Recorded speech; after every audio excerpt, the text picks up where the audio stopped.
বিশ্বনবী যখন মক্কায় দাওয়াত দিচ্ছিলেন, তিনি মাঝে মাঝে আল্লাহর নাম বলছিলেন, মাঝে মাঝে তিনি রহমান নাম বলছিলেন।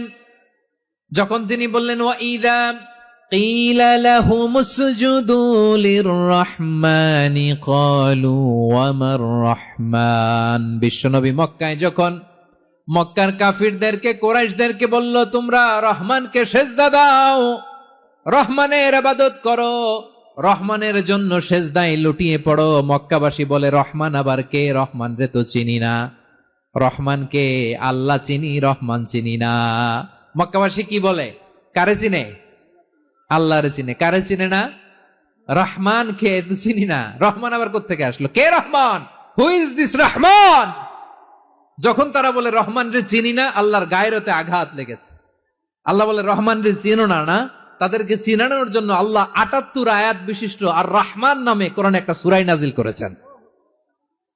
যখন মক্কার কুরাইশরা বলে আল্লাহ চিনি, রহমান চিনি না, আল্লাহ বলে রহমান রে চিনো না, তাহলে চিনে নাও রহমান নামে। তিনি ৭৮ আয়াত বিশিষ্ট কালামুল্লাহ মাজিদে একটা গোটা সূরা নাজিল করে দিয়েছেন। তিনি নাজিল করলেন, আর রহমানু আল্লামাল কুরআনা খালাকাল ইনসানা আল্লামাহুল বায়ান। দয়াময় রহমান শেখালেন কোরআন, বানালেন ইনসান, শেখালেন বায়ান। দয়াময় রহমান শেখালেন কোরআন, বানালেন ইনসান, শেখালেন বায়ান।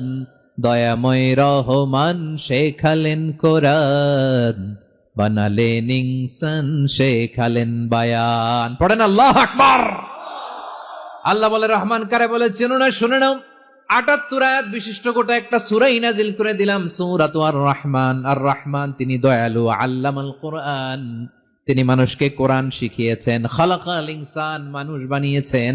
আল্লামাহুল বায়ান, মানুষকে কথা বলা, বর্ণনা করা শিখিয়েছেন। পড়েন সুবহানাল্লাহ। গোটা একটা সূরা নাজিল করেছেন, সূরাতু আর রহমান। তার নাম হচ্ছে আর রহমান।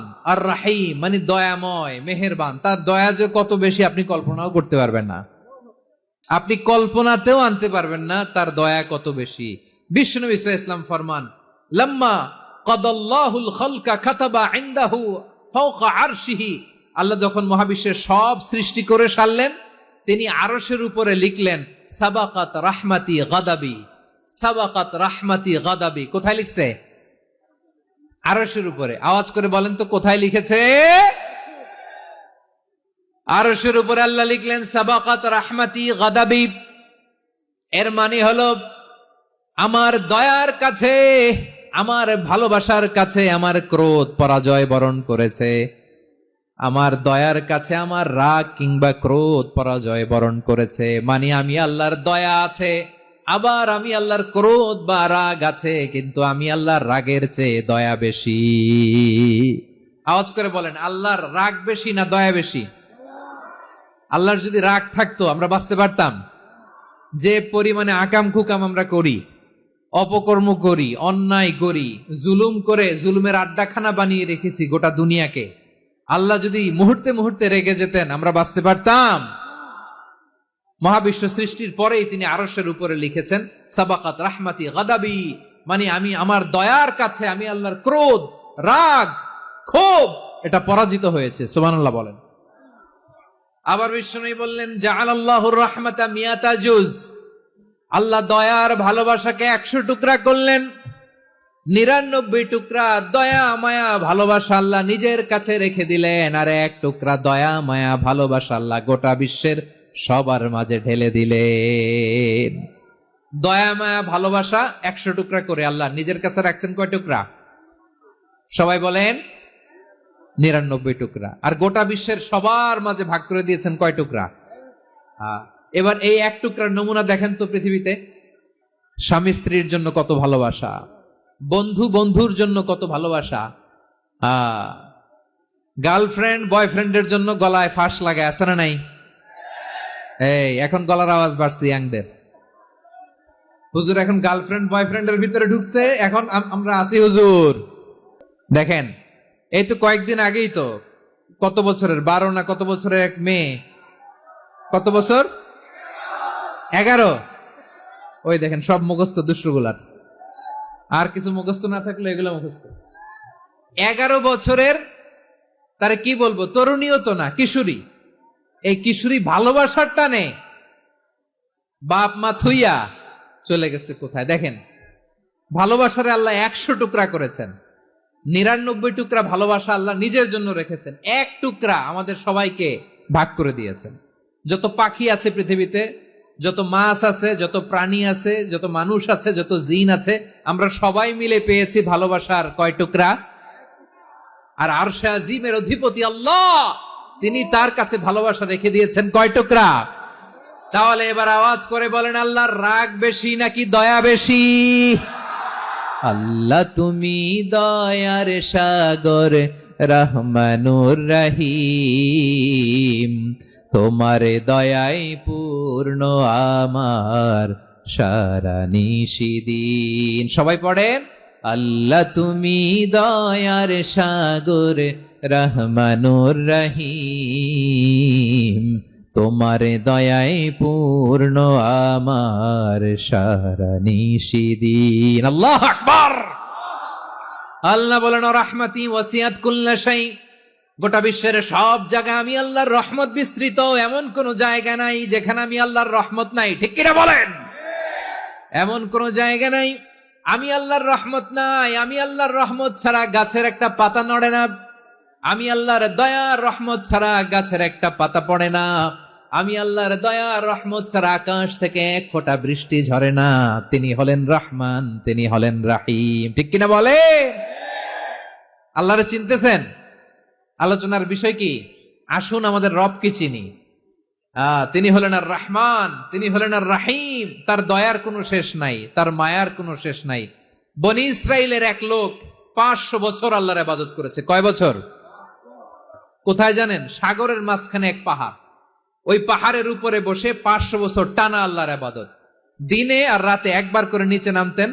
সেখানে আল্লাহ তাআলা পাথরের ভেতর থেকে তার জন্য মিঠা পানির ব্যবস্থা করে দিয়েছেন, আর একটা ডালিম গাছের ব্যবস্থা করে দিয়েছেন। সকালে নামলে একটা টসটসে ডালিম, রাতে নামলে টসটসে ডালিম। এগুলো খেয়ে খেয়ে 500 বছর সে আল্লাহর ইবাদত করেছে। আর সে আল্লাহর কাছে বলেছে, আল্লাহ আমি যখন মারা যাব সেজদারত অবস্থায় যেন মারা যাই।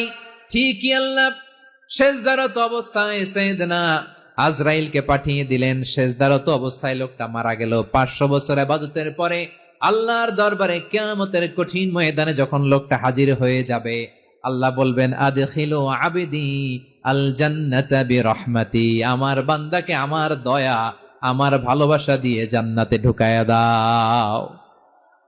500 বছর ইবাদত করছে তো আমার দয়ায় আমার বান্দারে জান্নাত দাও। এই বান্দা বলে, বালবি আমালি, আল্লাহ তোমার দয়া লাগবে কেন? আমি আমার আমল দিয়ে জান্নাতে যেতে চাই। কি দিয়ে? কথা বুঝে নাই বোধহয়। আল্লাহর এই বান্দা কি দিয়ে জান্নাতে ঢুকতে চায়? আমল দিয়ে। আল্লাহ বলছে, আমার দয়ায় আমার বান্দারা জান্নাতে নিয়ে যাও ফেরেশতারা। এ বলে, আল্লাহ তোমার দয়া লাগবে কেন? সেজদা তো কম দেই নাই, জিকির করতে করতে 500 বছর শেষ করে দিলাম, আবার তোমার দয়া লাগবে? আমি তো আমার আমলেই জান্নাতে যেতে পারি। আল্লাহ বলবেন, তাই ঠিক আছে, আমি চাইলাম দয়া দিয়ে জান্নাত দিব, তুমি চাইলে আমল দিয়ে ঢুকবা। ঠিক আছে, তোমার আমল আর আমার যে দয়া, দুইটার একটু মাপ দেই। তোমার 500 বছরের ইবাদত এক পাল্লায় রাখো। আর আল্লাহ বললেন, আমি যে দয়া করে এই দুনিয়ার নাজ নেয়ামত বিউটি সৌন্দর্য দেখার জন্য তোমার 2টা চোখ দিয়েছিলাম, 2টা নয়, একটা চোখ আরেক পাল্লায় রাখো। রাখা হবে, দেখা যাবে ওই 500 বছরের ইবাদত হালকা হয়েছে, আর মুহূর্তের মধ্যে আল্লাহর দেয়া একটা চোখের নেয়ামত ভারী হয়ে গিয়েছে। আল্লাহ বলবেন, তোমার কথা মতো মাপ দেয়া হলো, এবার ফলাফল দেখো, হিসাব বলে তুমি এখন জাহান্নামে যাবা। Go to the hell fire, যাও এবার জাহান্নামে যাও। মাপ জোখে যখন আসছো আমার সাথে হিসাব ক্যালকুলেশন, যাও তুমি এবার জাহান্নামে যাবা। এবার লোকটা কাচুমাচু করে বলে, আল্লাহ আমি বুঝি নাই, আল্লাহ আমি বুঝতে পারি নাই, খেয়াল করি নাই, তুমি আমারে ক্ষমা করো, তুমি আমারে মাফ করো। ও আল্লাহ, এবার আমি টের পেয়েছি, এবার আমি বুঝতে পেরেছি, তোমার দয়া ছাড়া দুনিয়ায় কেউ জান্নাতে যেতে পারবে না, কেউ পারবে না। আল্লাহ বললেন, ওরে গোলাম, তুই তো কিছুই ছিলি না, অস্তিত্বহীনতা থেকে তোরে অস্তিত্বে আনলো কে? ওই ছোট্ট শুক্রাণু থেকে মায়ের পেটে 9 মাস তোরে খাবার দিয়েছে কে? আবার সুস্থতার সাথে দুনিয়ার বুকে তোরে ডেলিভারির ব্যবস্থা করে দিল কে? আবার তোর মায়ের বুকের ভেতরে 2টা খাবারের লাইনের ব্যবস্থা করে দিল কে? আবার তোকে শৈশব পেরিয়ে কৈশোর পেরিয়ে তারুণ্য, তারপরে যৌবন, এগুলো দান করলো কে? তার চেয়েও বড় কথা, পাহাড়ের মাঝখানে, সাগরের মাঝখানে 500 বছর ইবাদত করার শক্তি তোর গায়ে দিয়েছে কে? এই সাগরের মধ্যে লোনা পানি, লবণের পানি মুখে দেয়া যায় না, সেখান থেকে আমি পাহাড়ের ভেতর থেকে মিঠা পানির ব্যবস্থা করে দিলাম। ওই জায়গায় তোরে রিজিকের বন্দোবস্ত করলো কে? সকাল বিকাল 2 বেলা টসটসে ডালিম খাওয়ার ব্যবস্থা করে দিল কে? তোর আবদার ছিল আল্লাহ আপনি আমার সেজদারত অবস্থায় রুহু কবজ করবেন, তোর শেষ আবদারটাও পূরণ করেছে কে? ও গোলাম, আমার রহমতের তুলনায়, আমার নেয়ামতের তুলনায় তোর 500 বছরের ইবাদতের কোনো ওজনই হবে না। গোটা বিশ্বের কেউ কোনোদিন আমার জান্নাতে ঢুকতে পারবে না আমি আল্লাহর দয়া ছাড়া। হুয়ার রহমানুর রহিম, তিনি দয়াময়, তিনি মেহেরবান। জিব্রাইল আলাইহিস সালাম বিশ্বনবীর এই লম্বা হাদিসটা যখন শোনালেন, আমি যা যা বলছি এটা বিশাল এক হাদিসের অনুবাদ, বললেন ইয়া মুহাম্মদ, এই দুনিয়ার সবটাই চলে আল্লাহর রহমত দিয়ে। হাদিসের শেষ কথা, সব চলে আল্লাহর কি দিয়ে? তখন বিশ্বনবী সাহাবাদের বললেন, ও সাহাবারা শোনো, আল্লাহর জান্নাতে কেউ কোনোদিন প্রবেশ করতে পারবে না তার রহমত ছাড়া। সাহাবারা বললেন, ইয়া রাসূলুল্লাহ, আপনিও না?